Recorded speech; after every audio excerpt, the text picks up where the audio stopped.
Hello and welcome to the next turn of this Dominions 4 multiplayer series that we all played and host on YouTube, so you can watch everyone's matches or turns as they go along, and it is very nice. So this is the next turn. We have some messages. Van is giving me some gold as per an agreement we had regarding the C's here. Basically, he took the C's and offered to give me gold, and I was kind of too scared to refuse. That's the short end of it. So I'm trying to make friends with Vanheim and he's giving me gold, so it's pretty much going alright. I trust Vanheim as much as I trust anyone in this game, which isn't a lot, but for the moment our interests are aligned, so that's pretty good. I got Conjuration, which is great because this level 3 Conjuration gives me Summon Earth Power. Yeah, you are, Summon Earth Power. So now my Priestments can cast Summon Earth Power and then just cast Iron Darts, which is here, and that gives them some real offensive capability. It really does, and I'm very excited about that. So now I have a bunch of Priestments and they're actually very, very combat effective. In terms of research, where I'm going to go next, if you have suggestions, like, please suggest suggest a way. I hadn't really thought this far ahead, except that I always wanted to go to level 4 evocation and level 4 construction as well, but choices, right? I like level 4 because it gives me Blamed Wood, which is another very offensive spell that my Priestments can cast. It also opens up Hurricane and Storm.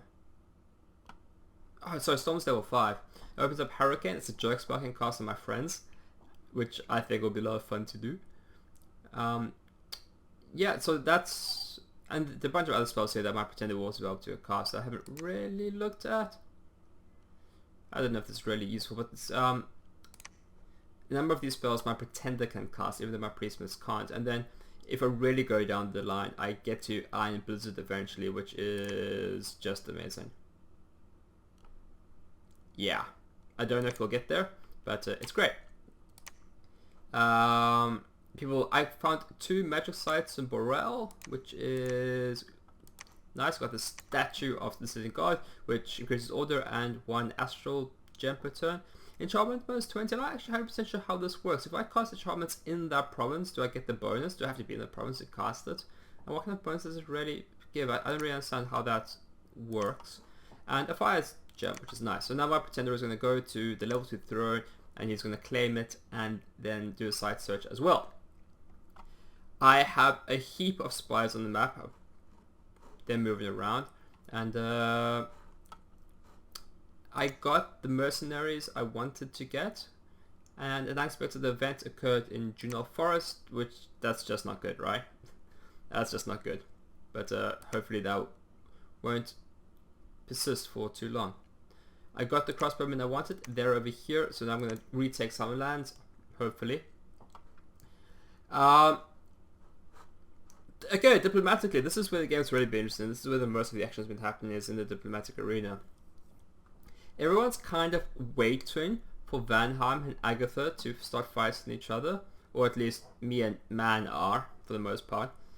Agatha took this province. There was a lot of back and two communications between the other players and Agatha negotiating for me as a third party. So basically Agatha left, and I think they understand that I'm going to take it back. We'll see how, but I think they'll go down fine.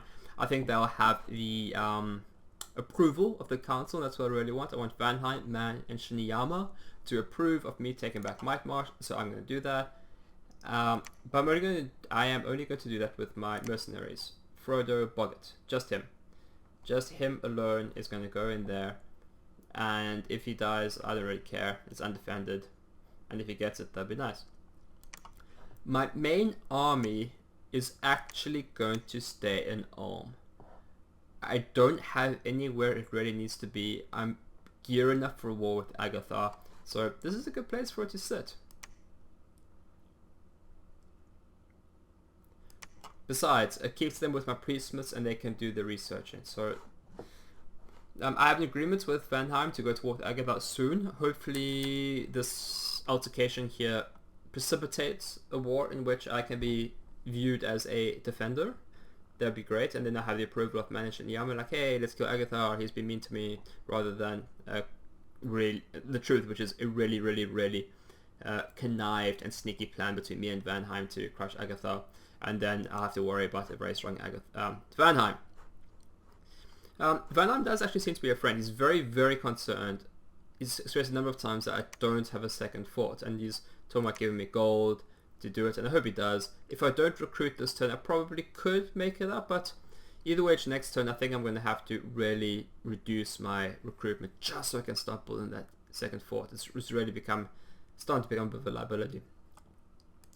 But either which way, my army here it's big. I am very happy with the force that I have here. I have 140 Pioneers and Guardians, and I've got some Chaff as well. I've got some War Dogs, and my Priestsmiths are now very combat effective. So yeah, I'm really happy with that so far. So that's the situation. Man, I don't think he's really up to much. Shinuyama has conferred in negotiation, in diplomacy, that he has defeated an army of Asphodel. I think the only real loser here so far is Ermor and Asphodel. Ermor is just getting screwed from what I can tell. I've had almost no interaction with him at all. Asphodel's got enemies everywhere. I feel like he's been playing this more as a 1v1 game, where if it was him versus me 1v1, he would have easily won. If it was him versus Shinuyama versus 1v1, he probably would have won if he hadn't screwed me over first. But I felt he played much too aggressively. I mean, there's also the thing that he needs the territory to get the free spawns,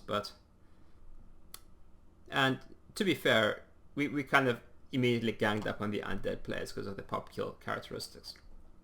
So I don't really know if there was an out for him, but he's in a bad way. Shinuyama and Man and myself, I think, are pretty evenly matched. I really don't know how my army matches up to Man and Shinuyama, but I'm very confident my army is good. And it's all concentrated as well, which is nice. Speaking of which, I really could use with an enormous cauldron broth. It might actually be something worth heading towards and then trying to do something. I have too many gems and I need to use them, and I don't know how. For the earth gems, there are a bunch of summons that I can possibly use. Maybe if I go into Cave Drake territory. I'm really not sure how to use this. I'm probably gonna have to do a bit of a Google search and figure out how do you use the gems as Elm to affect battles better. So we'll see if anything comes up. Yeah, so that's the turn. Okay, so I'm going to do a quick cut here because I promised to rename some commanders and I forgot what their names should be. So I'm going to do a short cut here and then that'll be the end of the video. Hello, and now to rename the commanders. So one of the requests was for Drea McLeod, yeah.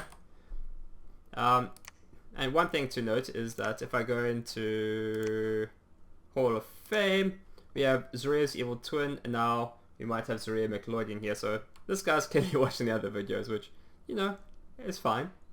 I've got the other commander to name, and obviously I'm going to pick one who has the most armies. I've got Locke the commander here with a bunch of undisciplined war dogs. I've also got Durnan the commander here, but I'm going to rename Yelek. He is one of the free spawns I have. He's actually going to partake in a battle this turn, so he can be Drake Mallard. So if you want a commander named after you, or suggest a name for a commander, do so in the comments, and I can do that. There's still a whole bunch that can be renamed. So, okay, thanks for joining me, and I'll see you next time. Okay, bye.